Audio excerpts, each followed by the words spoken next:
After years of hearing Democrats falsely proclaim that the Trump campaign colluded with Russia, Special Counsel Mueller found no collusion existed. The fact that there was no collusion is a very positive development, not just for this administration, but for the entire country. However, it does seem that the real collusion occurred with Democrats, and I will explain. It was the Clinton campaign and Democratic National Committee that hired Fusion GPS to do opposition research against candidate Trump. Fusion GPS then hired Christopher Steele, a former British intelligence officer, to compile the Steele dossier that reportedly used Russian government sources for information. You see, it was the Clinton campaign and the Democratic National Committee that funded the document that largely created the collusion narrative, a narrative that's been deemed false. And of course, that's the irony here. The Democrats paid for a document created by a foreign national with reported Russian government sources, not Trump. President Trump did not do that. The Democrats did. But apparently, it's not over yet, or so the Democrats tell us every day. Their next step is to subpoena the entire Mueller report. Well, I agree that Congress and the public should see that information. And it sounds to me like President Trump agrees as well. The Attorney General has already said on multiple occasions that he's going to release as much information as the law allows and as soon as he can. And it looks like Congress, and likely the public, will get the Mueller report this month of April sometimes. But Democrats have requested more than just the report. They've asked the Justice Department to also produce the Mueller report's underlying evidence, including all intelligence-related information. I agree with the need to see as much information as possible. In fact, I've co-sponsored a bipartisan bill that would do just that. But the Democrats' fury over Mueller's findings and their inconsistent positions makes me think all of this is more about politics than principle. After all, the chairman of the House Judiciary Committee opposed the public release of this type of information in the 1990s. To guard against that political gamesmanship, there's only one legitimate way to do this. Let's see all the documents. But by all, I don't mean just those related to the Mueller investigation. We should see every piece of evidence, including evidence connected to how the Russian investigation started. Now, that should be a very easy ask. And you know why? I've already requested that information. For example, I've requested documents related to Steele, his dossier, and campaign-related FISA applications. These documents relate to actions taken by James Comey, Peter Strzok, and Bruce Orr, and are critical to Congress fully understanding the creation of the Russian investigation. If Congress is going to review the Mueller report and all underlying information, it should be able to review information relating to how the Russian investigation started. So will the Democrats join me in that effort and support my request? Further, to be consistent, we shouldn't stop at the Russia investigation. the Democrats want all the Mueller information, but seem to be turning a blind eye to other investigations where Congress and the public have yet to see every bit of information that's out there. Again, that leads me to believe their request for Mueller-related documents is a political ploy. Take, for example, the Clinton investigation. Will Democrats ask the Justice Department for all the underlying information relating to the Hillary Clinton investigation? As I've written about publicly before, the Justice Department Inspector General produced to Congress a highly classified document relating to the Clinton investigation. That document makes clear the Justice Department and the FBI still ought to produce information to Congress and answer more questions. For example, the unclassified version of the Inspector General's report provides important context about the classified report. And I have a long quote here. The FBI had considered obtaining permission from the department to review certain classified materials that may have included information potentially relevant to the mid-year investigation. Although the mid-year team drafted a memorandum to the Deputy Attorney General in late May 2016, stating that review of a highly classified material was necessary to complete the investigation and requesting permission to access them. The FBI never sent this request to the department, end of quote. So the Inspector General found 4 important things according to the unclassified report. Number 1, the FBI apparently had highly classified information potentially relevant to the Clinton investigation in its possession. 2, the FBI drafted a memo to get access to the information. 3, that memo said review of the information was necessary to complete the investigation. And then 4, ironically, that memo was never sent. Years later, when the Inspector General interviewed the FBI agents, they said they didn't seek access to the information because they didn't think it would materially impact the conclusion. Now, how could they conclude that point if they never got access to the information? In May of 2016, the memo was necessary to complete the investigation. And then years later, somehow it wasn't. That's materially inconsistent and obviously makes no sense. Moreover, look at the month the memo was drafted, May 2016. That's the same month that James Comey began writing his statement exonerating Hillary Clinton, which was months before the FBI interviewed her.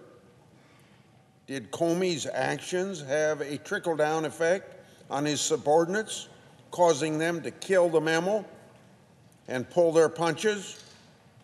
It seems to me that we ought to find out. To my colleagues, it's like the FBI left a potential mountain of evidence unreviewed. How can you complete an investigation without reviewing all the evidence relative to the investigation?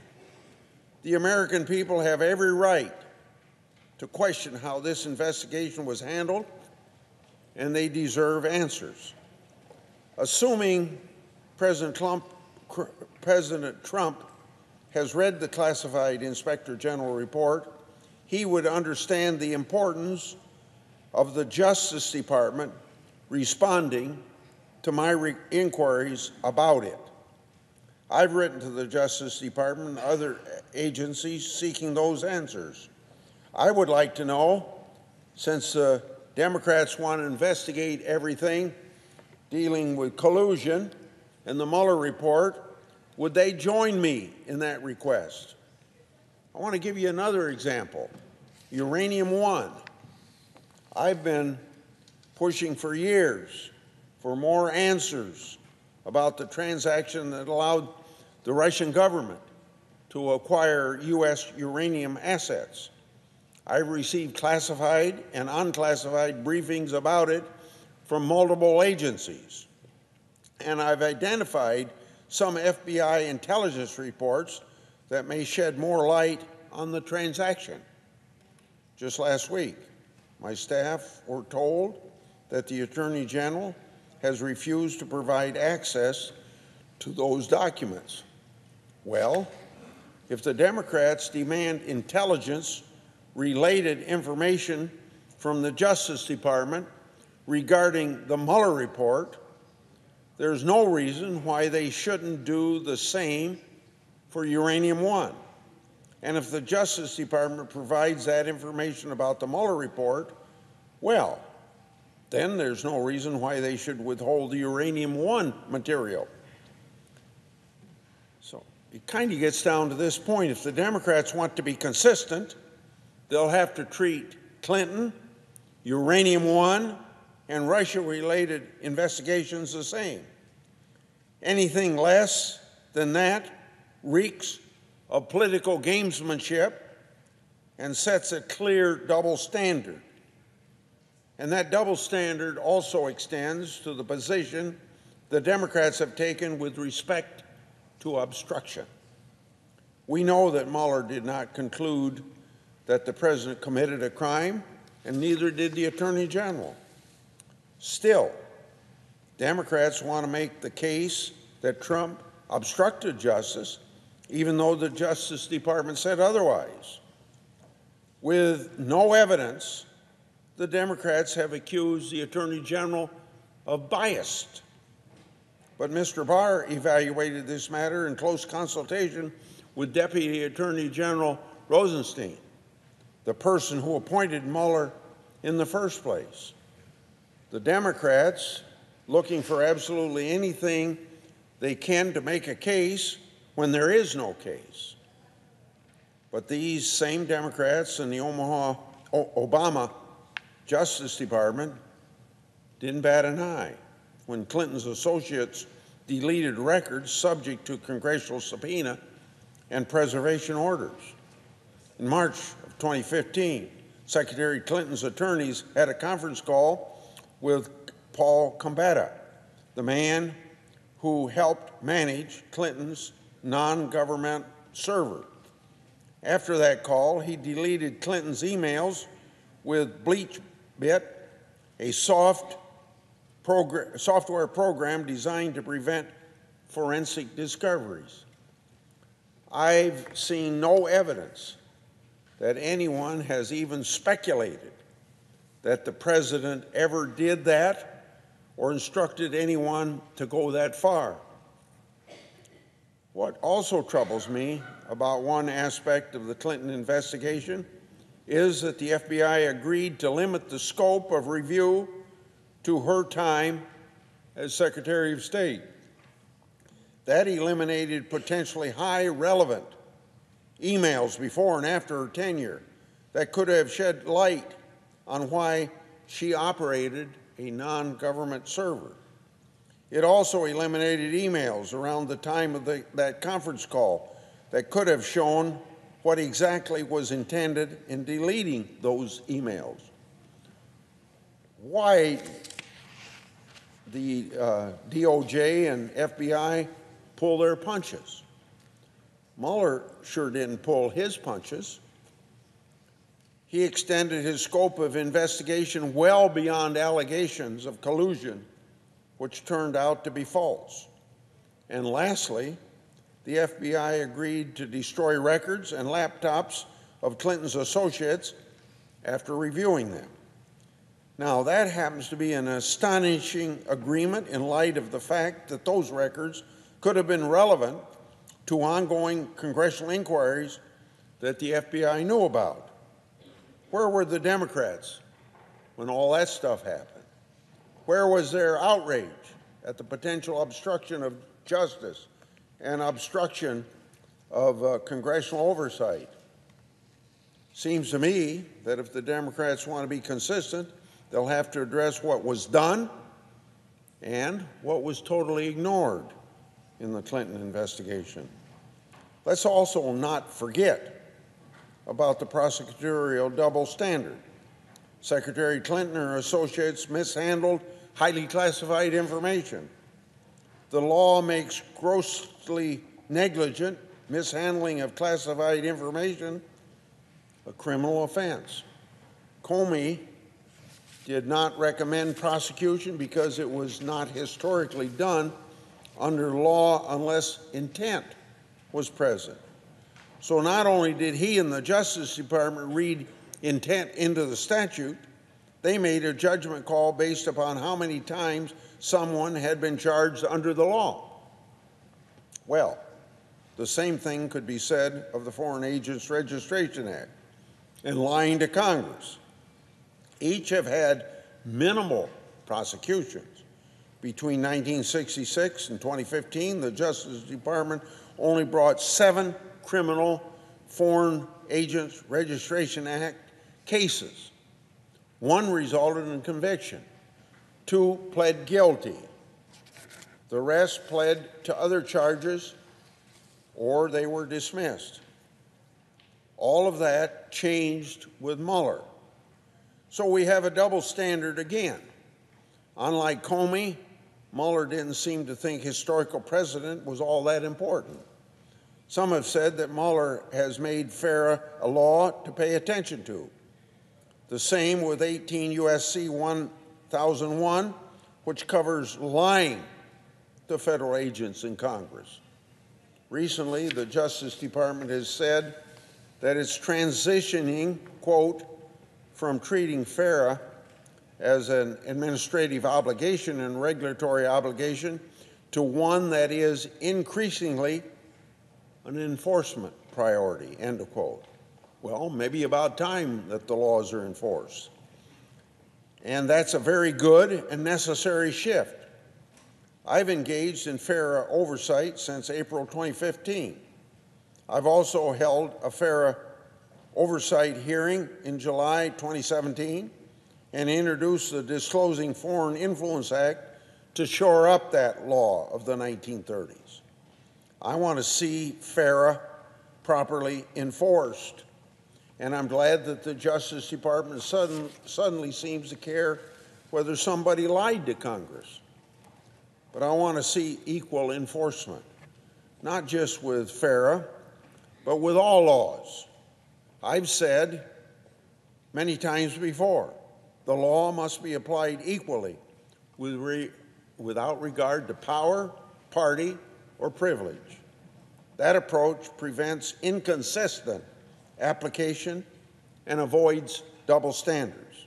So when the Democrats ask for material relating to the Russian investigation, I say, fine, let's do it. However, that means they ought to be consistent with other investigations, and the Justice Department has to be as well. Anything less is a double standard. And I'll tell you right now, the Democrats' obsession with bringing Trump down is nothing but a double standard if they're going to ignore other investigations of national importance. If you want to be taken seriously in this country, you have to be consistent. My attitude and my approach is straightforward and nonpartisan. Let's see it all.